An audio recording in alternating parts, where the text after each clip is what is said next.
For January 29th, Science of Mind, A Philosophy of Faith, A Way of Life by Ernest Holmes. Reading from page 81, paragraph 1 through page 83, paragraph 5, using inclusive language. The definition of spirit. The definition of spirit is life or intelligence conceived of entirely apart from physical embodiment.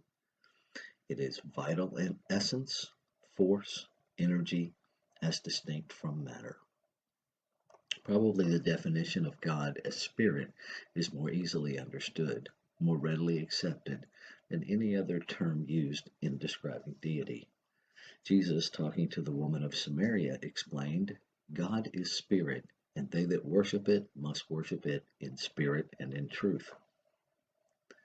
The nature of being is a unity with three distinct attributes: spirit, soul, and body. Spirit is the active and self-conscious principle. Spirit is first cause, or God, the absolute essence of all that is. It is the great or universal I am. Spirit is conscious mind and is the power which knows itself. It is conscious being. The spirit is self-propelling. It is absolute and all. It is self-existent and has all life within itself. It is the Word, and the Word is volition. It has choice because it is volition. It is will because it chooses. It is free spirit because it knows nothing outside itself, and therefore nothing different from itself. Spirit is the Father, Mother, God, because it is the principle of unity back of all things. The masculine and the feminine principles both come from the One.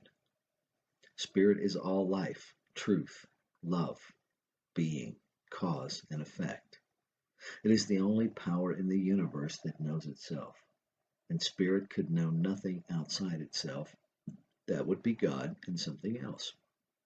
Spirit is all, the center and the circumference of everything that exists, both manifest and unmanifest. It has no enemies, no differences, no otherness, no apartness, no separation from itself. It is undivided, complete, and perfect within itself, having no opposites and no opposition. It knows only its own ability, and since it is all, it cannot be hindered in any way, shape, or manner.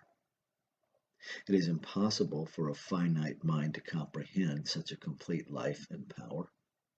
In moments of real inspiration, we realize, to a degree at least, that God is all, that which has within itself all that really is.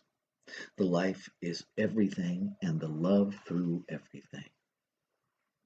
The one presence and the one infinite person whom we call God or Spirit, within this one all live. The fundamental premise of the philosophy of the Bible is developed that Spirit is one, and that creation is the result of Spirit's one mode of action. Perhaps the one point on which we are all agreed is that whatever the nature of first cause or spirit, it is creative. If this were not true, nothing could come into existence. It is impossible to think of creative life expressing itself other than in livingness. Jesus undoubtedly meant just this when he explained that he had come that we might have life and that we might have it more abundantly. Another point on which we all agree as to the nature of first cause is that it is harmonious. If there were any element of inharmony, discord, or decay anywhere in its nature, it would destroy itself. It has always been taught that the soul of the universe is that receptive medium into which the spirit breathes forth the forms of its thought. It is subjective to the spirit. That which is subjective is always impersonal, neutral, plastic, passive, and receptive.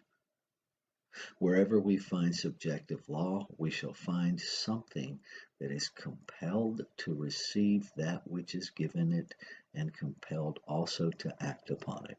Consequently, the soul of the universe has been called a blind force, not knowing, only doing. It has been called the servant of the eternal spirit throughout the ages. It is the medium of thought, power, and action of spirit. Spirit, the changeless. Creation does not mean making something out of nothing.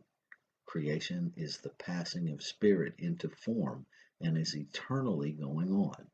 Spirit cannot change. For being all, there is nothing for it to change into. This is self-evident. It is necessary for us to understand that the only active principle is spirit, self-conscious, self-knowing life, and that all else is subject to its will. The spirit is conscious of its own thought, its own desire, its own manifest action, and it is conscious that its desire is satisfied. Consequently, it is conscious of that which is manifest, but it is not conscious of any effort or process in its manifestation. It is necessary that soul and body should exist because spirit without manifestation would construct only a dream world, never coming to self-realization. In order to express, there must be a medium through which spirit manifests, and there must be a manifestation, hence body, soul, and body. The teaching of the great thinkers of all times is that we live in a threefold universe of spirit, soul, and body, of intelligence, substance, and form.